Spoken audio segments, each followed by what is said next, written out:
한국직업방송 투데이 잡스 3.0 구독과 좋아요 부탁드립니다. 오고 가는 수다 속에 피어나는 인사이트 뉴스는 네모다. 오늘은 뉴스는 경제다로 함께하겠습니다. 김광석 한양대 겸임 교수님 모셨습니다. 어서 오세요. 네, 안녕하세요. 예. 내년도 예산안 발표가 있었잖아요. 네. 이제 그 말씀 좀 이제 본격적으로 얘기하기 전에 좀 말씀을 드리고 싶은데 올해보다 뭐 2.8% 늘었다. 네. 그러니까 이전에 예년에 비하면 그 증가폭이 굉장히 적다라는 얘기를 하는데요. 네. 어떻게 보세요? 그러니까 이렇게 허리띠를 졸라매야 할 정도로 올해도 어렵고 내년도 어렵다 뭐 이런 네. 뜻인지. 네.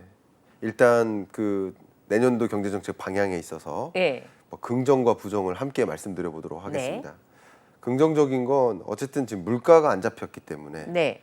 물가 안정화를 위해서 노력을 해야 되잖아요. 그렇죠. 재정도 확장적으로 집행해 버리면 물가 잡는 일이 상당히 좀 어렵네요. 어렵겠죠. 예. 그런 면에서 이 재정을 적극적으로 지출하지 않는 방향으로 힘을 쓴 것 같고요. 두 번째라고 한다면 지금 재정 건전성도 위태위태합니다. 나라 살림도 구멍이 좀 그러니까 크지요. 미국도 국가 부채 가지고 힘들고 중국도 마찬가지인데 우리나라도 역시 코로나19 팬데믹이나 그 밖에 여러 상황들을 감내하기 위해서 대응하느라고 네. 예산을 많이 썼어요. 그렇죠. 그러니까 재정 건전성이 좀 안 좋아졌거든요. 불안정해졌거든요. 재정 건전성을 챙긴다는 의미도 여기 포함되어 있습니다. 그리고 또 한 가지 내부적으로 들어가 본다면 어쩔 수 없는 상황이기도 합니다. 왜냐하면 2022년, 23년 말 그대로 이 리세션이 시작됐잖아요. 네. 경기 침체가 오다 보니까 법인도 적극적으로 경영 활동 못하고 그렇죠. 가게도 적극적으로 소비를 못해요. 어려워요. 무슨 일인지 실질 모르니까. 소득이 주니까. 네, 맞아요. 근데 가게나 기업이 적극적으로 경제 활동을 못 한다는 얘기는 세수가 뜬다는 덜 거죠. 거친다. 그렇죠? 예. 그러니까 세수가 덜 거쳤는데 세출만 늘릴 수 있겠습니까? 그거 안 되죠. 그러니까 어쩔 수 없는 상황이라고도 또 해석해 볼 수 있겠습니다. 이런 어떤 여러 가지 배경 하에서 어쩔 수 없이 정부가 살림살이를 좀 긴축적으로 운영하겠다라는 방향인 거고, 또 이것들이 또 예고하는 것은 24년 경제가 호락호락하지 않을 것이다. 않겠구나. 그러니까 민간 경제가 회복되면 좀 괜찮겠지만 민간 경제도 24년에 좀 부진할 텐데 정부 지출도 덜 쓰인다라고 한다면 23년, 24년 경제가 호락호락하지 않겠구나. 뭐 이런 생각을 해볼 수 있을 것 같아요. 정부에서도 확장 재정을 못해서 돈을 많이 못 풀고 네. 기업들도 뭐 고간의 돈을 안 풀 때는 돈을 풀으라고 뭐라고도 할 수 있지만 네. 지금 고간의 돈들도 말라간다면서요. 그렇죠. 예. 그런 경우면 기업에서도 재정을 풀 수가 없는 상황이라면 네. 전반적으로 돈 가뭄이 있을 가능성이 굉장히 네. 높은 시즌이네요. 뭐 이렇게 설명하면 좀 어떨지 모르겠는데 만약에 네. 아빠가 돈을 벌고 엄마가 돈을 쓴다고 생각해 볼게요. 네. 근데 아빠 월급이 줄었어요. 네. 근데 엄마가 펑펑 쓸 수 있을까요? 아니 그건 안 되는 그러니까 거죠. 그런 거예요. 네. 세수가 덜 거치기 때문에 세출을 적극적으로 편성하기가 부담이 된다. 뭐 이런 우리네 경제 상황이 이렇게 어려워진다. 네. 제가 작년 말에 이 자리에 출연했을 때도 23년 경제를 내핍의 시대라고 표현한 적이 있어요. 내핍은 궁핍하다, 궁핍한 시대인데 그것을 이겨내야 하는 시대. 궁핍하고 어렵고 가난함을 이겨내야 하는 시대. 가계, 기업, 정부 3대 경제 주체가 모두 다 힘든 국면. 네. 그리고 힘들기 때문에 예산 편성도 이렇게 될 수밖에 없는 상황이라고 생각해 보면 좋겠습니다. 예. 올해도 이제 많이 갔어요. 8월 달이 오늘 끝이고요. 이제 네. 9, 10, 11, 12, 넉 달 남았어요. 네. 심지어. 그러다 보니까 올해 경제 좀 나아지지 않은, 그래도 아까 뭐 내핍의 경제 말씀을 하셨지만 지난달보다 좀 낫겠지. 예. 조금 언제쯤 되면 좀 숨을 쉴 수 있을까 싶었는데 이제 예. 넉 달 남았고 네. 심지어는 좀 나아지지 않을까라는 기대도 사그라들고 있는데 위기설 얘기가 나와서 네. 오늘 그 얘기를 좀 드리려고 합니다. 1997년에 외환위기 있었고요. 2008년에 리먼 브라더스 사태 있었고요. 그리고 작년에 레고랜드 사태까지 있었는데 네. 그게 다 9월 달에 터지거나 조짐을 보였다. 네. 이런 공통점을 찾아내신 분들이 있는데 9월이면 예. 사실 여름 지나간 시즌이고 9월은 가을이니까 사실 농경사회였던 우리나라의 경우에는 뭘 걷어들이는 시기인데 왜 9월 달에 이런 위기들이 많이 있었을까요? 뭐 그냥 우연의 일치일까요? 아니면 무슨 특별한 이유가 있습니까?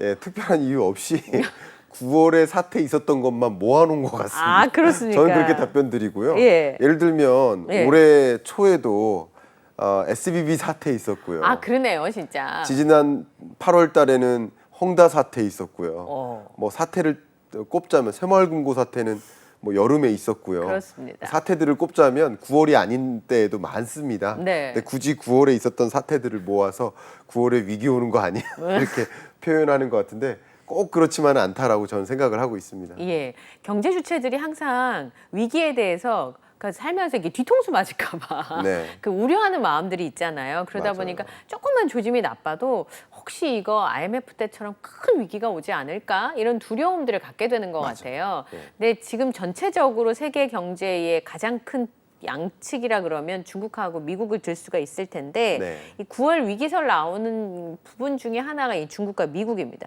네. 특히나 미국이 최종금리 예상치가 지금보다 얼마나 높을지 뭐 이런 게 지금 예상이 안 되는 상황이잖아요. 네. 금리 이제 그만 좀 올렸으면 좋겠는데 우리 입장에서는 네.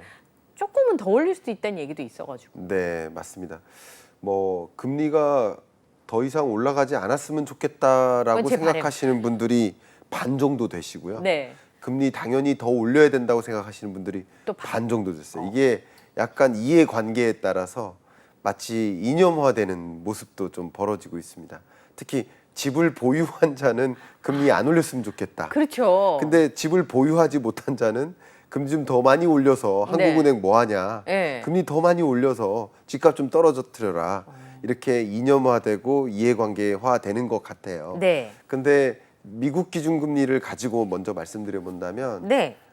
우리 미국 기준금리가 현재는 5.5%고요. 여기 자료 화면 나오듯이. 네. 근데 현재로서는 5.5%가 마지막 기준금리 인상, 그러니까 최종금리가 될 가능성도 없지 않아 있고요. 여기서 한 번 더 올릴 가능성도 지금 점쳐지고 있습니다. 네. 그렇다면 5.75%. 75%포인트. 예, 5.75%로 금리를 최종 금리로 결정할 수가 있겠습니다. 네. 근데 지금의 가능성은 5.5에 조금 더 무게가 실리고 있고요. 아. 그리고 5.75%로 금리를 인상한다 그러면 네. 9월에는 기준금리 인상을 잠깐 쉬었다가 예. 그 다음 11월에 있을 FOMC 회의 때 금리를 추가적으로 인상을 단행하는 그런 모습이 전개될 거라고 볼 수 있겠는데 그러니까 둘 중에 하나라는 거죠. 네. 어쨌든 올해 하반기 내에 기준금리 인상은 끝나는 지점이 온다. 네. 이렇게 받아들이니까 주식시장에는 좀 긍정적인 기운이 드는 거죠. 금리 확실히 인상 보이니까 뭐가. 추가적으로 인상한다 하더라도 그거 알고 있어. 네. 그거 뭐 고작 해봐야 0.25% 포인트니까. 그 정도 아니냐.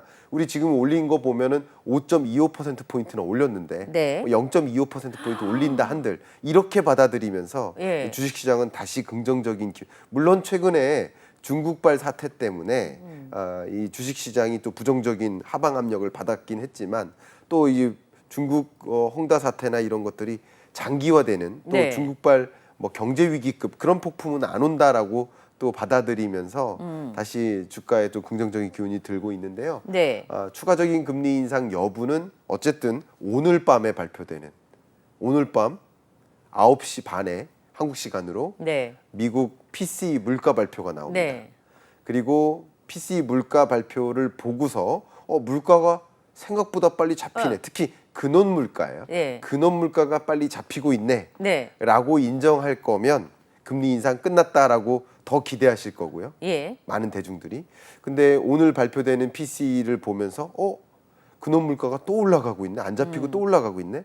그러면 반드시 금리 인상 하겠네라고 네. 여러분들의 기대가 달라질 겁니다. 예. 역시 이 8월 말에 발표되는 PCE 물가, 또 9월 달에 발표되는 CPI 미국 물가, 또 PCE 또 미국 물가, 그리고 역시 11월 달에 발표되는 또 CPI 물가. 네. 그러니까 9월, 10월, 11월 동안에 발표되는 물가 지표에 정말 많은 예민한 그 촉각이 곤두세워질 그런 상황이라고 볼 수 있겠습니다. 그러니까 중국은 사실 2008년에 리먼 브러더스 사태가 터졌을 때도 그때 중국의 경제가 괜찮았어요. 네. 그래서 우리나라는 중국의 경제에 기대서 그나마 좀 피해를 내상을 좀 덜 입고 그 시기를 극복해왔던 예. 경험이 있는데 맞습니다.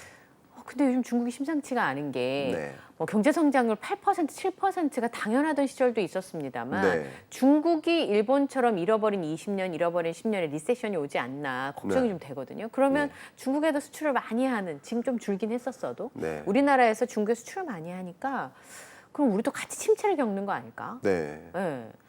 어쩌면 미국발 금융위기보다 중국의 어떤 리만 브러더스 사태, 중국판 리만 브러더스 사태로 만약에 전개될 거라고 한다면 네. 가능성은 좀 희박해 보입니다만 그럴 거라고 한다면 미국발 금융위기보다 중국발 경제 위기가 그 영향, 우리 한국 경제에 그렇죠. 주는 영향은 더 클 것이라고 우리는 가정해 볼 수 있습니다. 2008년 글로벌 금융위기 당시 미국 경제는 정말 엄청나게 하방 압력을 받았었거든요. 네. 엄청난 역성장을 했습니다. 세계 경제도 역성장을 면치 못했습니다. 그랬는데 우리 한국 경제는 플러스 성장했거든요. 네. 그래도 물론 0.8%니까 매우 낮은 성장률이지만 그래도 근데 그것이 바로 중국에 기대고 있었거든요. 제 표현을 이렇게 해보겠습니다. 네. 우리나라의 수출 의존도가 중국에 대한 의존도가 거의 23% 정도 됐었기 때문에 네. 상대적으로 미국발 금융위기의 충격을 다소 벗어난 것이다. 네. 이렇게 해석해 볼 수 있어요. 예. 근데 지금 중국 수출이 말씀하신 대로 많이 줄어서 20%예요. 예. 우리나라의 대중 수출이 전체 수출의 20%를 차지합니다. 많이 줄어서 그런 거예요. 정상적으로는 뭐 25, 6% 정도 됩니다. 네. 그러니까 중국에 대한 수출 의존도가 굉장히 높아요. 높은 거죠. 한 가지 또 이 수출 아니고도 예를 들어 볼까요? 제가 어제 이 조선업 대표님하고 이야기를 나누는데 우리 조선업 수주를 많이 했어요. 네. 근데 수주를 하면 우리나라에서 다 제조를 하지 않습니다. 그 조선에 들어가는 각 부품들, 그러니까 네. 부분들을 다 중국에서 제조해요. 중국에서 제조하고 그 중국에서 제조할 수 있도록 각종 소재나 부분품들을 중국에 수출해요.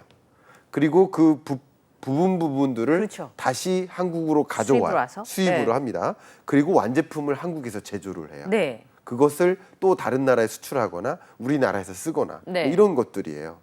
이런 방식으로 중국과 교류가 굉장히 강한데 중국 경제가 위태위태해지면 어떻게 될까? 이런 것을 가늠해 볼 수 있는 그러니까요. 거죠. 그래서 헝다 사태를 비롯한 그 밖의 부동산 개발 업체들이 또 도미노 부도 사태나 뭐 파산이나 네. 디폴트 상황이 또 야기된다면 이 불안이 더 고조될 수 있습니다. 근데 지금으로서 더 도미노 사태로 연결되지 않을 가능성이 높다라고 진단하고 있습니다. 현재로서는. 네. 근데 그게 도미노 사태로 연결되면 정말 중국발 금융위기 나오는 거 아니야? 네. 이런 우려가 또다시 경제를 긴장감 가게 만들겠죠. 예. 그것은 우리 경제에 굉장히 큰 충격을 줄 수 있다 이렇게 보겠습니다. 좀 주목해서 봐야 되는데 말씀 나오셨으니까 제가 질문을 드리면 헝다 네. 사태도 헝다 사태지만 중국에서 아파트를 제일 많이 지어서 판다고 하는 비구이안이 다음 달 2일에 돌아오는 위안화 채권의 상환을 유예를 했는데 네. 달러 채권 이자 지급도 연체를 한 상태에서 위안화 돈도 아까 말씀하신 것처럼 채권을 상환할 수 없을 정도라면 네. 좀 심각한 거 아니에요? 심각한 거 맞습니다. 근데 비구이안뿐만 아니라 예. 부동산 경기 자체가 그러니까 이것은 뭐 중국 정부에서 의도한 것도 상당 부분 있습니다만 이 부동산 경기가 너무나 화랑이면 너무 뜨거우니까 양극화가 벌어져요. 그렇죠. 그리고 중국이라는 어떤 사회주의의 어떤 컨셉에 전혀 안 들어맞죠. 그렇죠. 그러니까 특히 시진핑의 주석의 생각도 공동부유라고 해가지고 그죠? 예. 이 어떻게 같이 잘 살자야 되는데 그렇죠. 누구는 잘 살고 누구는 못 산다. 이것은 중국이라는 사회주의 체제가 네. 존립하는데 한계를 주는 그런 모습인 거예요. 부동산 경기가 화랑일 때는.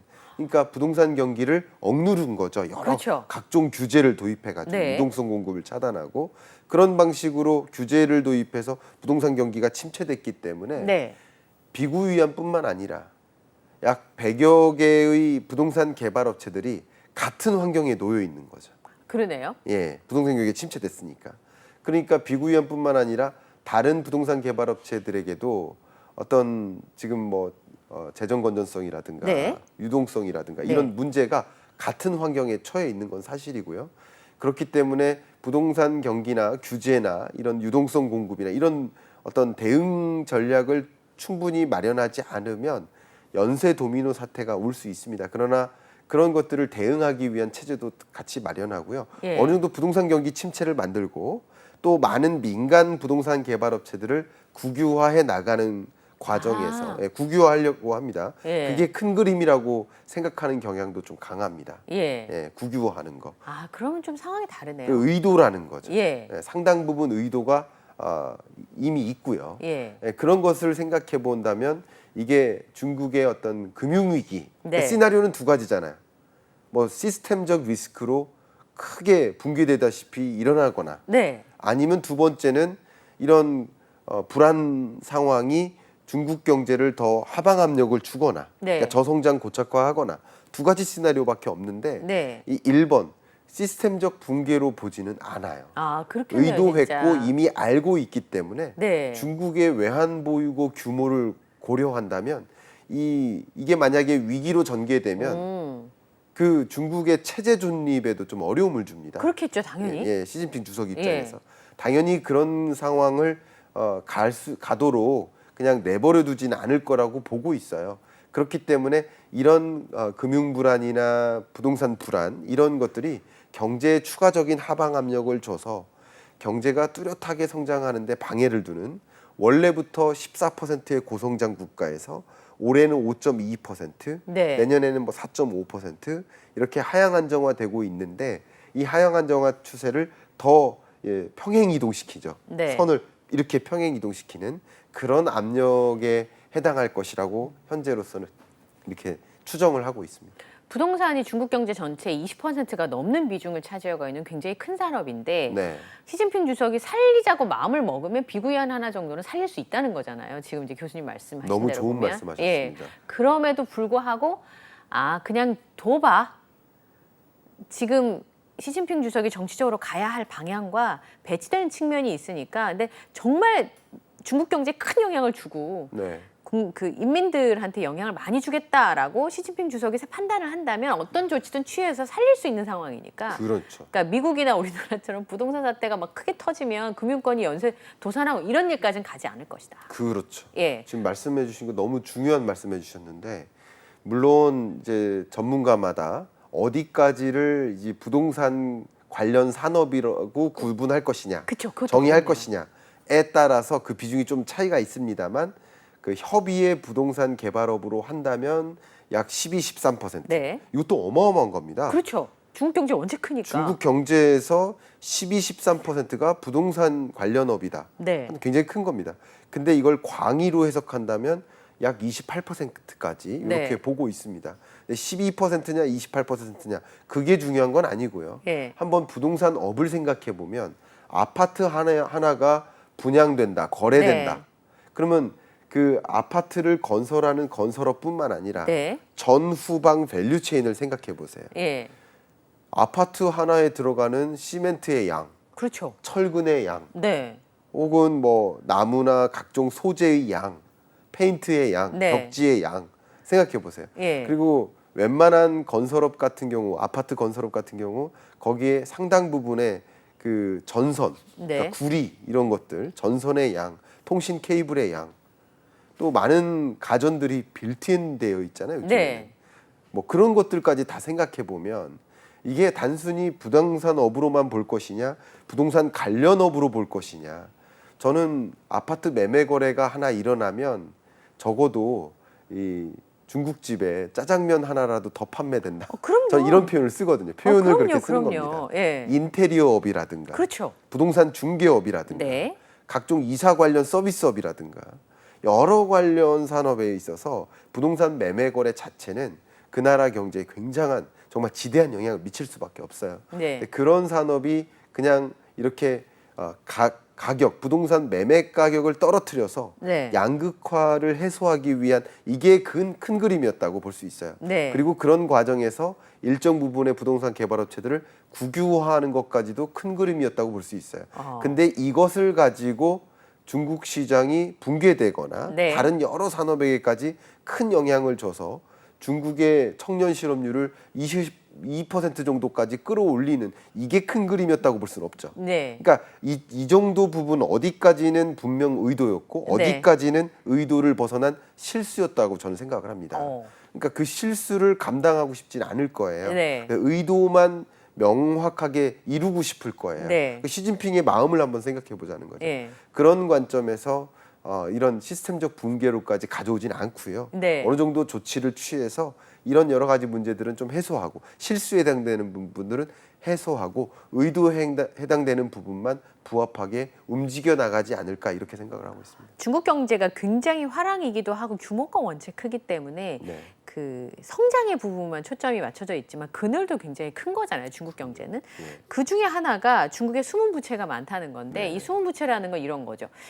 지금 중국은 성장하는 국가였으니까 도로 깔고 뭐 댐 세우고 굉장히 많은 인프라가 투자가 되잖아요. 네. 그러니까 중국도 사실 도심은 굉장히 번화하지만 그렇지 않은 지역도 여전히 많이 존재하고 있으니까. 네. 그런데 이게 나중에 문제가 될 거라는 시선들도 있더라고요. 맞습니다.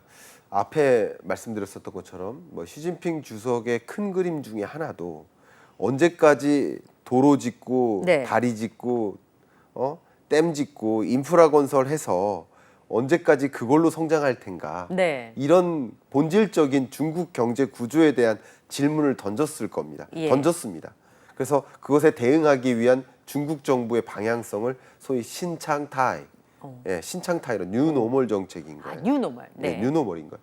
이것을 한번 좀 말씀드려 보면 2000년대까지만 해도 중국이 특히 2001년에 WTO 가입하면서 중국 경제가 한때는 뭐 14%까지 성장했다고 말씀드렸죠.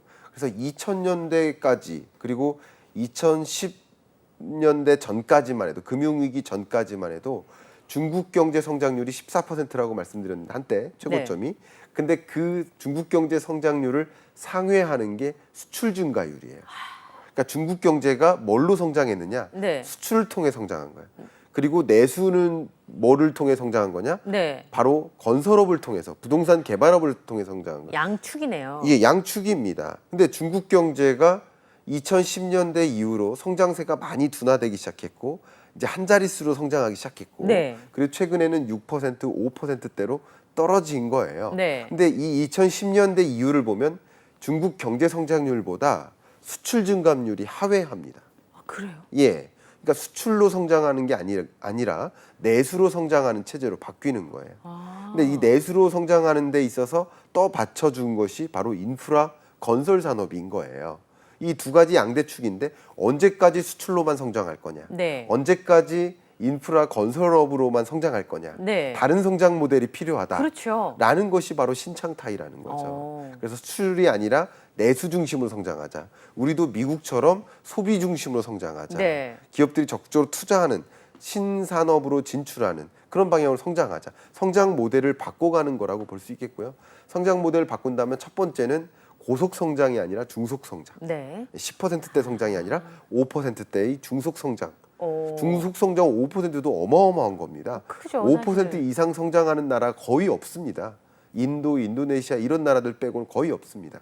그 거대한 나라가 5% 성장한다? 그것도 대단한 겁니다. 예. 사실은. 그래서 중속 성장으로 가자.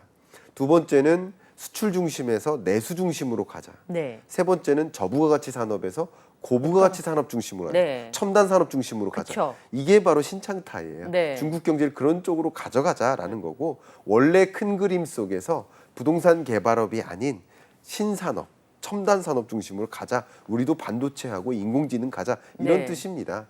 그런 관점에서 부동산 개발업체들을 좀 국유화하고 그런 방식으로 좀 움직여 나가겠다라는 어떤 큰 그림도 있었기 때문에 이런 그림을 무조건 뭐 굉장히 부정적으로 이렇게만 보기보다는 물론 지난 뭐 부밍이라고 표현했죠. 부밍업 됐었던 그런 40년의 호황 네. 그런 시대는 끝났다라고 표현해 볼 수 있겠지만 네. 그게 마치 중국 경제가 위태위태해지고 혹은 중국발 뭐 금융위기 온다 네. 이렇게까지 너무 이렇게 막 부정적으로만 우리가 판단할 필요는 없겠다 의견을 드리겠습니다. 교수님 말씀에 그 좀 첨언을 하자면 네.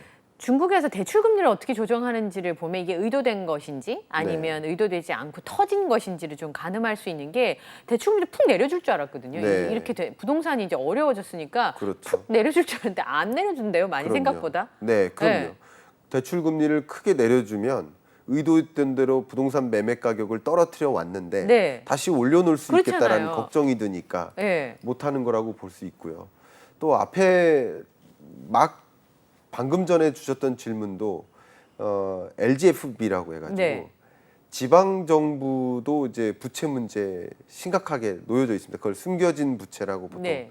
표현하는데 지방 정부가 그러니까 중앙 정부가 짊어진 중앙 정부 부채, 또 지방 정부가 짊어진 빚, 바로 지방 정부 부채 이것도 있지만 지방 정부가 우회로 LGFB라고 해가지고 그냥 굳이 우리 한국식으로 따진다면 각 경기도나 뭐 각 지자체마다 도시공사들이 있어요. 아, 예를 들어서 경기도시공사, 공사. 뭐 이렇게 예. 각 뭐 서울 주택공사 뭐 이런 네. 식으로 각 그 인프라나 건설 사업을 추진하기 위한 하남도시공사 뭐 이런 식으로 네. 각 지자체마다 하나씩 있습니다. 그 도시공사들을 활용한 부채가 있는 거예요. 그것은 지방 정부 부채로 가져가는 게 아니에요. 그래서 지방 정부가 금융사에게 내가 보증해 줄게. 얘한테 대출 좀 해줘. 네. 라는 방식인 거예요. 네. 그럼 얘들이 대출을 이만큼 끼어다가 건설을 많이 하는 거죠. 네. 근데 역시 건설이 수요로 연결되지 않으면 네. 그 정부 부채를 갚지 못하는 상황이 놓이는 그렇겠네요. 거죠. 이런 지방 정부 부채도 있기 때문에 중국 경제가 뭐 정말 앞으로의 막 고도의 성장, 네. 이것을 이루어 나가기 위해서 대응해 나가기 위해서는 좀 한계가 있다라는 것을 말씀드리고요. 그럼에도 불구하고 지금 말씀해 주셨던 것처럼 이렇게 금리를 찔끔 인하했거든요. 그러니까요. 많이 안 내려. 그런 얘기는 이게 정말 큰 위기 상황은 아니다라고 또 이해해 볼 수가 있는 것이죠. 중국 정부가 받아들이기에도 어느 정도 우리가 유도했던 것이고 의도했던 것이고 의도했던 것 이상으로 벌어지는 일들, 이 실수에 해당되는 이 일들만 바로잡자 하는 방향으로 정책을 미세 조정해 나갈 거라고 생각하고 있습니다. 중국의 경제 성장률을 얘기하다가 네. 우리나라 경제 성장률을 보면 차이가 너무 크니까요. 네. 근데 우리나라의 경제 성장률이 2년 연속 1%대일 것이다. 네. 그러니까 정부에서 푸는 그 전체적 예산만 봐도 1% 성장이라고 하는 게 좀 걱정스럽긴 한데 네. 2년 연속 1% 성장을 하고 있다는 건 지금 상황은 굉장히 어렵다.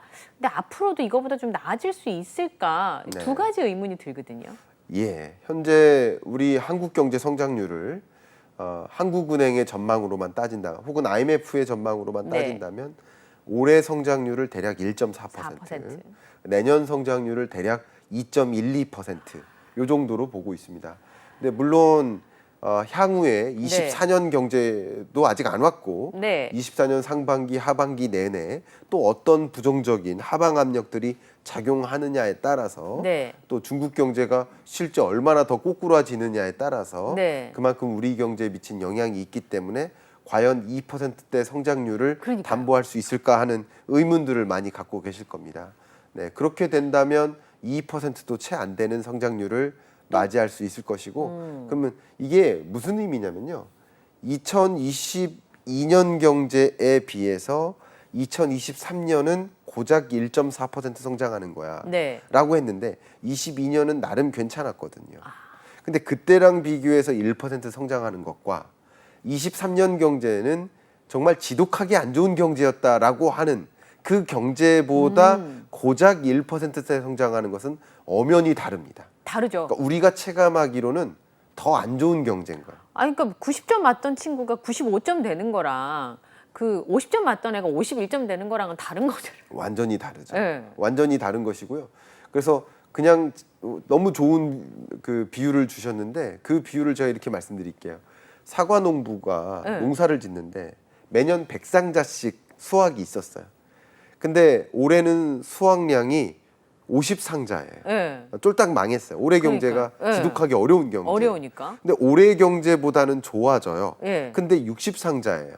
여전히 평년보다는 못하죠. 그렇죠. 그러니까 올해보다만 좋아지는데 같은 1% 성장이라 하더라도 그 직전 연도와 비교했을 때 비교해 보면 올해 경제보다 비교했을 때 1%, 2.1% 성장은 네. 우리가 체감하는 그런 경제로서는 도저히 좋아지는 게 아니라고 볼 수 있겠죠. 그러니까 경기 침체의 장기화. 예. 저도 이제 올해 경제를 경기 침체 온다라고 작년에 전망을 했었고, 예. 저도 이제 매년 경제 전망서를 발간하니까 네. 지금 24년 전망서를 한참 준비하던 시점입니다. 네. 원고를 3분의 2를 탈고했어요. 근데 무엇을 봐도 좋은 게 별로 없는 거예요. 어떻게 실오라기 하나라도 찾기가 참 어려운 상황이신 그러니까 거죠. 2% 성장률을 보인다 하더라도 네. 그 2%의 의미가 23년 1%대 성장률보다 숫자만 좋아지는 것이지 질적으로는 비교했을 때 좋아지는 게 아니라는 걸 제가 설명드린 거예요. 지금 50상자보다만 좋아지는 거지 네. 평년이면 보통 100상자를 수확하던 그렇죠. 사과농부가 네. 60상자로 여전히 회복이 안 되고 있는 모습이니까 네. 경기 침체의 장기화로 설명할 수 있고 특히 23년 하반기나 24년에 또 어떤 추가적인 하박 압력이 등장해서 네. 이마저도 담보가 안 된다 그러면 예. 정말 1%대 또 성장한다면 더블 딥이죠, 더블 딥. 예. 23년 경제도 어려웠는데 네. 24년 경제도 또 어려워지는 예. 뭐 그런 경제로 우리는 바라보고 있지 않을까. 근데 앞에 처음 모두에 설명드렸던 것처럼 정부 지출마저도 네. 많이 할 수 증가율이 없는. 최소로 증가율이 줄어들었는데 네. 정말 민간 경제도 역동적이지 않은 상태에서 또 오늘 발표된 출산율 보세요. 네. 0.7. 그러니까 인구 감소가 더 빨리 진전되는 거잖아요. 네. 그러니까 이런 것들을 생각해보면 역동성이 더 생각보다 더 떨어지고 있는 그런 국면에서 정부 지출, 민간 경제 다 어려운 국면이면 네. 이게 정말 2%대 성장이 가능할까 하는 좀 안타까운 미래에 대한 그 장밋빛 기대를 못하는 그런 예. 심정도 좀 또 역시 안타깝습니다. 그러면 이제 보통의 시민들은 뭘 잘하려고 하기보다는 제 생각에 그냥 잘 견디려고 마음을 좀 먹는 게 마음 편하지 않을까. 예, 그 견뎌내셔야 된다라는 것을 앞에 말씀드렸던 내핍이라고 아까 말씀하신 인내해야 거죠. 된다. 예. 배고픔, 가난함을 이겨내야 되는 해. 그게 예. 23년인데 24년까지도 그런 모습이 전개될 것 같고 세계 경제가 호락호락하지 않습니다. 예. 그리고 중국 경제나 미국 경제도 호락호락하지 않습니다. 근데 우리는 유독 세계 경제 의존적이고 그렇죠. 대외 의존도가 높고 네. 특히 그 중에서도 미국과 중국에 대한 의존도가 높은 나라로서 그 호락호락하지 않은 미중 경제 속에서 우리 경제도 호락호락하지 않겠구나 이런 생각을 좀 안타깝지만 네. 있는 그대로 말씀을 드릴 수밖에 없을 것 같습니다. 그래도 지나가니까요. 그래도 지나갑니다. 그 지나가니까 너무 두려워하기보다는 천천히 좀 여유를 가지고 잘 견뎌보자라는 마음. 그럼에도 불구하고 네. 어떻게 될지 모르고 그런 어려운 국면을 만나면 굉장히 당황스러운데 네. 어려울 줄 알고 대응하면 그렇죠. 그게 그렇게 당황스럽지 않습니다. 네. 그래서 이런 시간을 통해서 알고 대응책을 고민해야 되겠다 의견 네. 드리겠습니다. 알겠습니다. 오늘 뉴스는 경제다 한양대학교 김광석 교민 교수님과 함께 9월 위기설에 대한 실체를 살펴봤습니다. 오늘 말씀 네. 고맙습니다. 감사합니다. 예.